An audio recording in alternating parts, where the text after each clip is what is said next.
Bom dia, meus irmãos. Saúdo os irmãos aqui presentes e também os irmãos conectados com a graça e a paz do nosso Senhor e Salvador Jesus Cristo. E já convido, vamos abrir a palavra de Deus, 1 Coríntios, capítulo 16. Primeira epístola do apóstolo Paulo aos Coríntios, capítulo 16. Nós vamos ler a partir do verso 5 até o verso 12. Nós vamos ver os planos que o apóstolo Paulo fez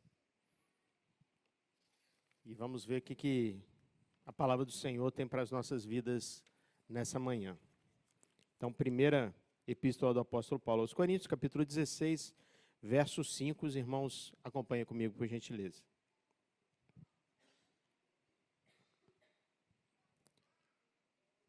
Irei ter convosco por ocasião da minha passagem pela Macedônia, porque devo percorrer a Macedônia. E bem pode ser que convosco me demore, ou mesmo passe o inverno, para que me encaminheis nas viagens que eu tenho de fazer. Porque não quero agora ver-vos apenas de passagem, pois espero permanecer convosco algum tempo, se o Senhor permitir. Ficarei, porém, em Éfeso até o Pentecostes, porque uma porta grande e oportuna para o trabalho se me abriu e há muitos adversários. E se Timóteo for, vede que esteja sem receio entre vós, porque trabalha na obra do Senhor, como também eu. Ninguém, pois, o despreze, mas encaminhai-o em paz, para que venha ter comigo, visto que eu o espero com os irmãos. Acerca do irmão Apolo, muito lhe tenho recomendado que fosse ter convosco, em companhia dos irmãos. Mas de modo algum era vontade dele ir agora. Irá, porém, quando se lhe deparar boa oportunidade. Fechar os nossos olhos.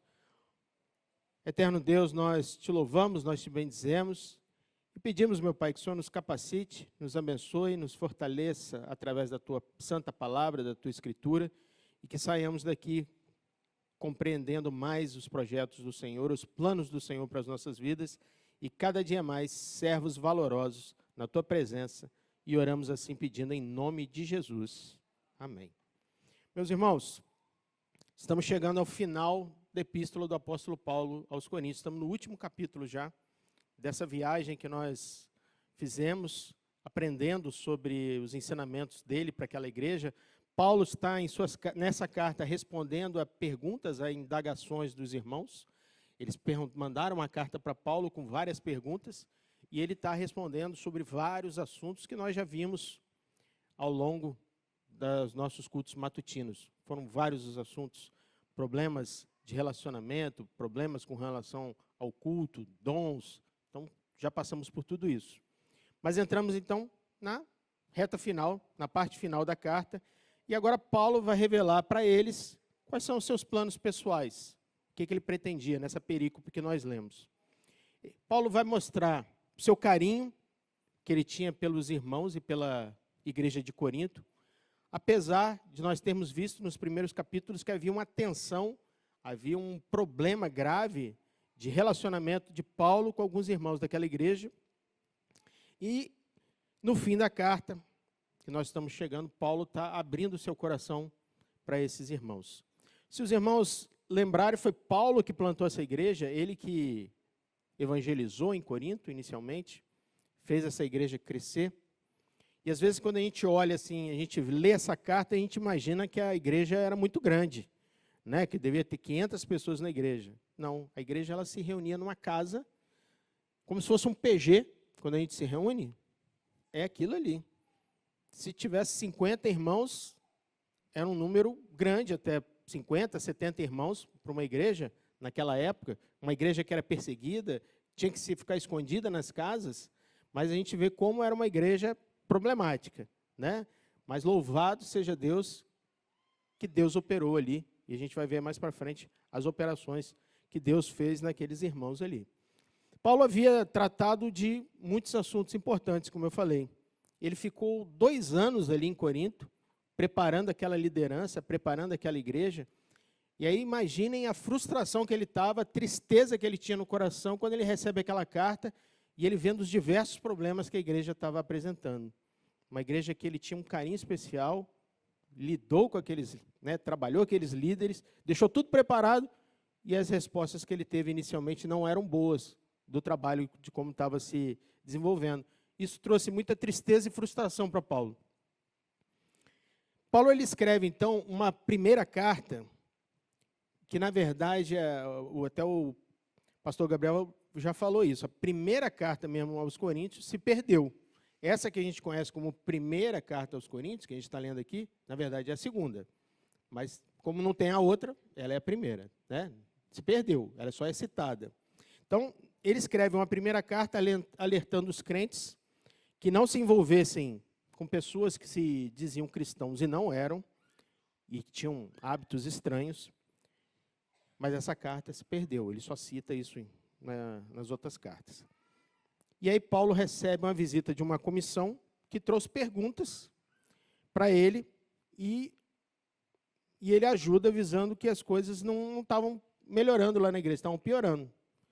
Dito isso, aí ele escreve essa carta que nós estamos lendo, que é a primeira epístola do apóstolo Paulo aos Coríntios, que na verdade seria a segunda. Então ele escreve essa carta respondendo a esses problemas que a família de Cloe levou para ele. Aí ele resolve em seguida fazer uma visita, que seria a segunda visita na cidade de Corinto. Ele vai lá, e a gente vai chegar nessa parte que ele fala, eu vou visitar-vos, e ele depois vai realmente lá. Ele volta muito entristecido pelo como estava a igreja. Aí ele escreve uma terceira carta, que também se perde, a gente não tem relatos dela. Ele se escreve essa terceira carta. Só que em seguida o Tito é enviado para lá, para Corinto, e para saber como é que havia sido recebida essa terceira carta, que se perdeu.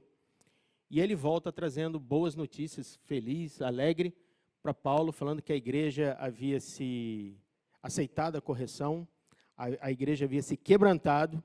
E aí Paulo escreve a segunda epístola aos Coríntios, que na verdade seria a quarta carta. Não sei se está ficando confuso, mas na verdade seria a quarta, mas é a segunda que está aqui na Bíblia. E aí ele escreve essa carta que nós conhecemos, falando dos irmãos da experiência, que bom que eles se quebrantaram, como era bom que eles aceitaram a correção. Então esse é o histórico de Paulo com os coríntios, só para relembrar para os irmãos.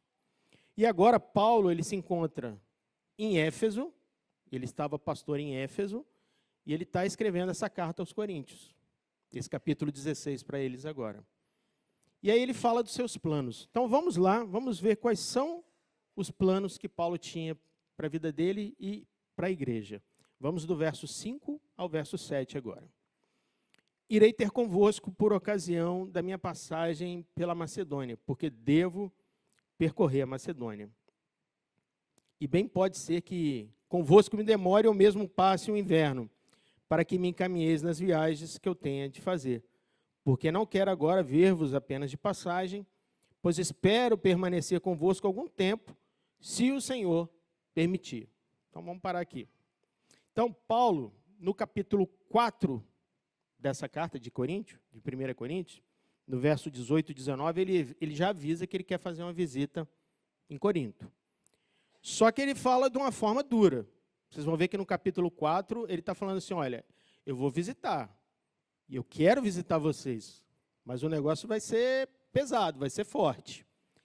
Ele diz, olha, devido aos grandes problemas que a igreja estava tendo, de partidos, cada um era de um lado, ele fala o seguinte, capítulo 4, versos 18 e 19. Alguns se ensoberbeceram como se eu não tivesse de ir ter convosco, mas em breve irei visitá-los. E se o Senhor quiser, então conhecereis não a palavra, mas o poder dos ensoberbecidos. Então Paulo está falando, olha, eu vou, hein? E quando eu for, a situação não vai ficar boa, não, porque ele ia para corrigir. Também, no capítulo 16, no domingo passado, o pastor Rodrigo falou que Paulo estava falando que ele queria passar por lá por causa da coleta de donativos, de doações, da igreja que estava precisando ser socorrida. Olha o que ele fala no verso 2 e 3 do capítulo 16.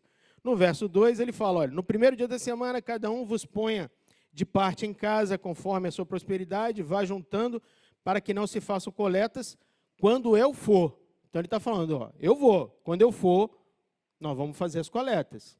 E depois, no verso 3, ele diz, ó, e quando eu tiver chegado, então ele falou, eu vou, e quando eu tiver chegado. Então, Paulo está anunciando que ele vai visitar a cidade.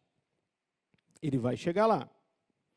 Então, seu plano era sair de Éfeso, passar pela Macedônia, e lá tinham 2 igrejas que foram abertas por ele, tinha a igreja de Tessalônica e de Filipos, e ele queria tratar sobre a coleta que o pastor Rodrigo falou no domingo passado, aquela coleta de donativos, ele ia passar por essas igrejas e coletando para levar para os irmãos da Judéia. Então, ele fala sobre isso, tratar da coleta, depois ele ia também para Corinto, e além disso, ele queria confrontar os coríntios, e ele também queria apoio para essas viagens, para poder levar todas essas ofertas para os irmãos que passavam necessidade na igreja da Judéia. Agora, o mais importante de tudo, meus irmãos, a gente vê, a viagem não era fácil, né? Não é igual hoje em dia, que a gente pega um avião, pega um ônibus, né? As viagens eram a cavalo, eram a navios, tinha o inverno, ele fala, olha, o inverno está chegando, quando chegava o inverno você tinha que parar tudo, não fazer viagem, então ele estava fazendo seus planos.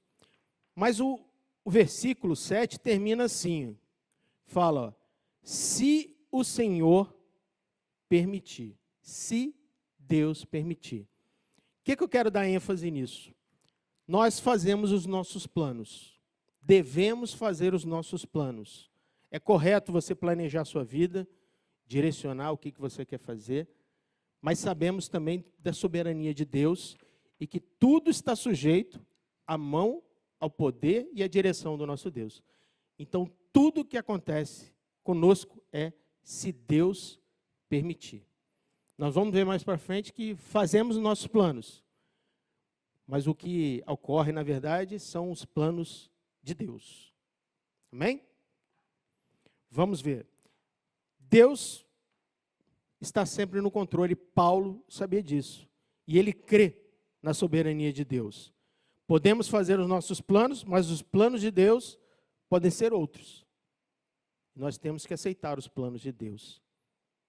Na segunda carta aos Coríntios, ele é criticado pelos irmãos de Corinto por ter mudado o plano. Porque ele planejou uma coisa e aconteceu outra. Mas isso foi na direção do Senhor. Isso foi na soberania de Deus. Deus determinou assim. Devemos fazer os nossos planos, mas sei que tudo está debaixo da mão e da providência de Deus. Vamos agora para o verso 8 e verso 9. Continua Paulo dizendo assim, ficarei, porém, em Éfeso até o Pentecostes, porque uma porta grande e oportuna para o trabalho se me abriu, e há muitos adversários. Então, Paulo está usando ainda uma festa do calendário judaico, como referência para os irmãos, principalmente porque começo da igreja, a maioria dos irmãos convertidos eram judeus, que se convertiam ao cristianismo, então ele está falando, olha, vou ficar até o Pentecostes, mas ele fala de uma coisa muito importante, ele fala que uma grande porta de oportunidade se abriu para ele. Que grande porta é essa? Em Éfeso, para os irmãos terem ideia, é a única vez, é a primeira e única vez no Novo Testamento que aparece uma expressão falando assim, milagres extraordinários aconteciam ali. É o único lugar no Novo Testamento que você vai encontrar que milagres extraordinários aconteciam. E aconteciam em Éfeso. O que acontecia de milagres extraordinários em Éfeso? A palavra de Deus diz que a própria roupa do apóstolo Paulo curava e expulsava demônios. Por que isso acontecia? Pesquisas arqueológicas descobriram que em Éfeso existia uma escola de bruxaria, de magia. Acharam que em registros de uma grande escola, que as pessoas procuravam lá, Às vezes a gente vê essas coisas aqui nos dias atuais. Você vê nos postes, você vê nos muros. Traga o seu namorado de volta em tantos dias. Não tem essas coisas? Acha que isso é moderno? Já tinha lá em Éfeso isso. Já faziam isso lá há muito tempo já. Então, nada se cria, tudo se copia, né? E lá tinha isso também. Mas o que a palavra de Deus fala? Que cada vez mais Paulo pregava em Éfeso e vidas eram transformadas, vidas eram convertidas. Existia também a adoração a Diana dos Efésios, mas o reino de Deus avançava a cada dia e louvado seja Deus, o reino das trevas ia recuando. Essa é a grande porta que o apóstolo Paulo fala que se abriu em Éfeso. O reino de Deus ele expandia, o reino de Deus crescia. A palavra de Deus era pregada, vidas eram transformadas, vidas aceitavam o Senhor Jesus, e o nome do Senhor era glorificado, louvado seja Deus. Então essa era a grande porta que abria em Éfeso. Mas o interessante fala também que havia uma grande porta, mas os adversários também são muitos. Aos nossos olhos, às vezes, o que é normal? Quando se levantam muitos adversários, o normal é o quê? Opa, vou recuar. Mas Paulo não era assim. Ele fala o quê? Eu vou continuar aqui, porque uma grande porta se abriu, muitos são os adversários, mas eu vou continuar aqui. Eu vou continuar fazendo a obra de Deus, eu vou continuar fazendo, espalhando, pregando o reino de Deus. Então, isso serve para cada um de nós, meus irmãos. Às vezes você está sendo usado pelo Senhor, Deus quer te usar, Deus abre uma grande porta, uma grande oportunidade para você, mas não vai ser fácil. Vão se levantar muitos adversários. Mas você vai recuar? Você vai fraquejar? Você vai desanimar? Não. O nosso exemplo é como o apóstolo Paulo. Eu vou estar firme. Eu vou continuar pelejando porque eu sei em quem eu tenho crido e eu sei que Ele é forte e poderoso. Deus vai nos ajudar. Não importa a batalha, não importa a prova, se você estiver pelejando pelo reino de Deus, Deus vai contigo, louvado seja Deus. Deus, Ele é conosco. Paulo continua dizendo, agora já no verso 10 e verso 11, ele diz o seguinte, e se Timóteo for verde, que esteja sem receio entre vós, porque trabalha na obra do Senhor, como também eu. Ninguém, pois, o despreze, mas encaminhai-o em paz, para que venha ter comigo, visto que o espero como os irmãos. Acerca do irmão Apolo, vamos só até o 11, perdão. Ninguém, pois, o despreze, mas encaminhai-o em paz, para que venha ter comigo, visto que o espero com os irmãos. Então, acerca de Timóteo, ele fala, olha, eu vou enviar meu cooperador, Timóteo.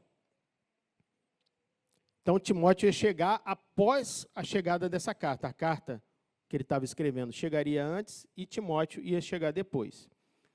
Para que Timóteo estava indo para Corinto? Ele estava indo, isso é relatado em Atos 19, 22, ele estava indo para providenciar essa coleta que Paulo tinha dito que ia ser feita, para ajudar os irmãos. E ele chega, segundo em Atos, relata, ele não chega sozinho, ele chega também com um irmão chamado Erasto. Os irmãos quiserem conferir, Atos 19, 22. Então ele diz o seguinte, ele pede para que os irmãos evitassem causar qualquer temor ou qualquer receio em Timóteo.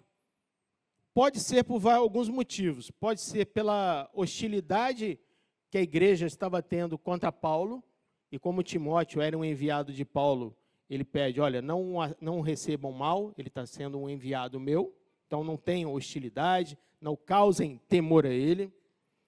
Pode ser porque Timóteo era mais tímido, tinha essa característica de ser mais tímido, ou até mesmo porque, como a palavra de Deus relata, Timóteo era frequentemente acometido por enfermidades. Tanto que Paulo orienta ele, olha, devido aos frequentes problemas estomacais que você tem, Timóteo, toma um pouquinho de vinho com água, né? Então Paulo receita uma medicação para ele. Pode ser por algum desses motivos. E também nós vemos sempre nas cartas do apóstolo Paulo a Timóteo, Paulo está sempre fortalecendo Timóteo. Ficar firme, peleje, Paulo sempre orienta a Timóteo a estar firme, pelejando, não fraquejando. Poderia ser uma característica dele também, ser mais tímido, ser mais frágil. Então, Paulo está sempre fortalecendo e capacitando ele nesse sentido. E também fala para os irmãos nunca o desprezarem pela sua mocidade. Timóteo era um jovem pastor. E que o ajudassem na sua volta para Éfeso. Agora, verso 12.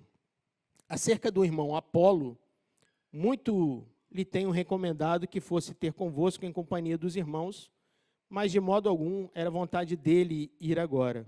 Irá, porém, quando lhe deparar boa oportunidade. Quem era Apolo?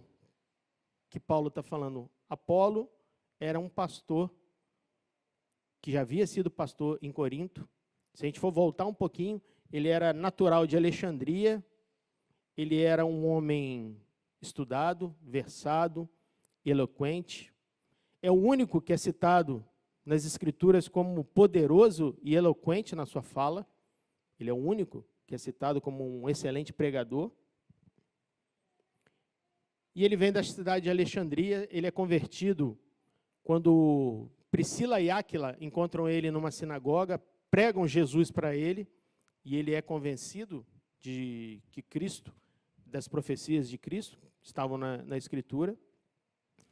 E ele chega, depois de um tempo, já como pastor, Paulo abre a igreja em Corinto, ele planta a igreja de Corinto, e o pastor que o substitui é Apolo, e Apolo cai nas graças dos irmãos ali, os irmãos gostam muito dele, e depois ele sai para outra igreja. Então, quando Paulo escreve a sua carta, os irmãos vão lembrar, existiam 4 partidos na igreja de Corinto, tinha uns que eram de Paulo, outros eram de Apolo, outros eram de Pedro, e tinha um grupo mais complexo, mais complicado, que era eu sou só de Jesus, né? Então, os irmãos se dividiram, cada um tinha uma facção lá. Paulo corrige isso, fala, olha, eu plantei, Apolo regou, mas quem deu o crescimento foi Deus.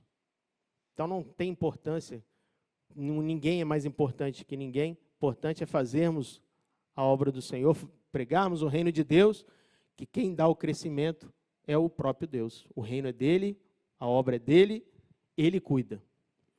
Então, esse é Apolo, mas essa igreja, ela estava com saudade dele, queria vê-lo. E Paulo, com muito respeito, ele falou, olha, eu já até falei com ele. No verso 12, ele falou, muito tenho recomendado que ele fosse ter convosco. Já falei para ele ter com vocês. Porém, Apolo viu que talvez aquele momento não fosse o melhor e falou, olha, quando for o momento oportuno, melhor oportunidade, ele deve procurar vocês. Esses eram os planos de Paulo, como eu falei. Ele tinha planos de arrecadar donativos para levar para a igreja, ele tinha planos de visitar a igreja, ele tinha planos de corrigir a igreja, tinha planos de se encontrar com os irmãos. Mas, como eu falei para os irmãos, nós fazemos os nossos planos, mas quem executa os planos é o próprio Deus. Confiança nós temos que a palavra final é sempre de Deus, não nos impede de planejarmos. Então, meus irmãos, você pode, planeje sua vida profissional, sua vida familiar, sua vida em todos os aspectos. Sabemos que Deus está sempre no controle. Não podemos viver de forma nenhuma, de forma irresponsável, e depois colocar a culpa em Deus. Isso tudo aconteceu, é culpa de Deus, mas porque você foi irresponsável. A gente tem a soberania de Deus, mas nós temos a responsabilidade humana também. O caminho é planejar, sempre confiando em Deus. A palavra de Deus em Provérbios 16, verso 1, diz assim, o coração do homem pode fazer planos, mas a resposta certa vem dos lábios do Senhor. A Bíblia, ela está cheia de exemplos de pessoas que fizeram seus planos e não eram planos de Deus. Eu vou citar alguns só para os irmãos lembrarem. Torre de Babel, por exemplo, está lá em Gênesis 11.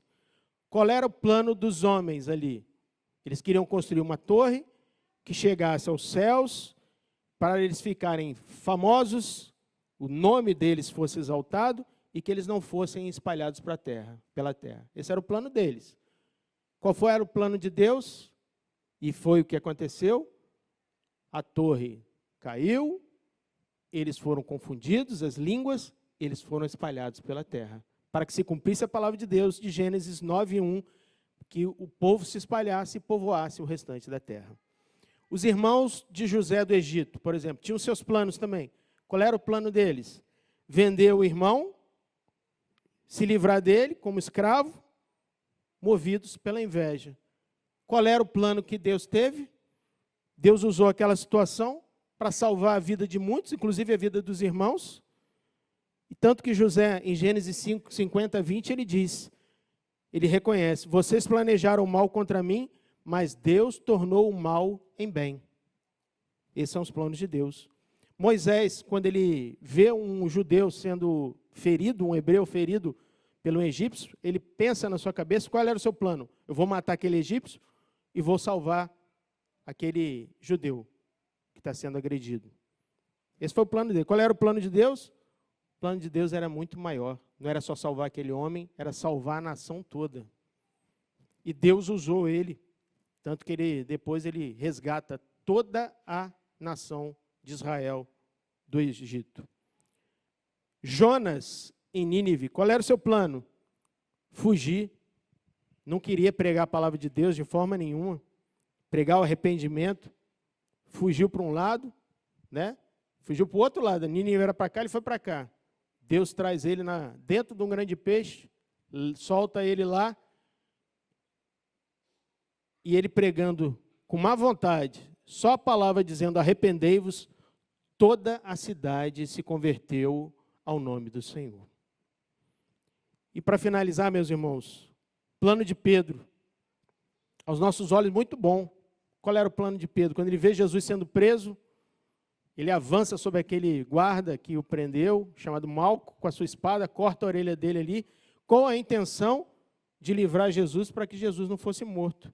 E qual era o plano de Deus? Que Jesus precisava morrer por mim e por você para cumprir o seu plano de redenção. E ele repreende Pedro e lembrou que a missão dele não era fazer a vontade dos homens, mas fazer a vontade de Deus. Então, meus irmãos, que nós guardemos isso. O nosso coração, o coração do homem pode fazer planos, mas a resposta certa, a resposta boa, a resposta correta, ela vem dos lábios do Senhor. Deus tem sempre o melhor planejado para as nossas vidas e que Deus possa nos abençoar nessa manhã, que a palavra de Deus faça morada em nossos corações. Vamos estar de pé? Eterno Deus e bondoso Pai, nós te louvamos, nós te bendizemos, porque bom é confiar no Senhor. A tua palavra diz que maldito o homem que confia no homem, mas bendito e feliz é o homem que confia somente no Senhor.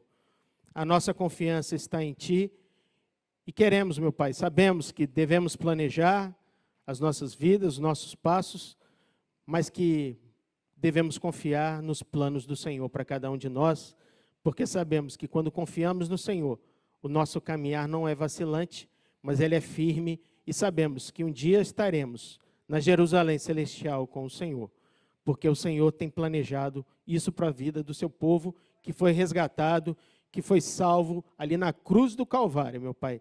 Nós te louvamos assim e nós te bendizemos por tudo que o Senhor tem feito e oramos em nome de Jesus.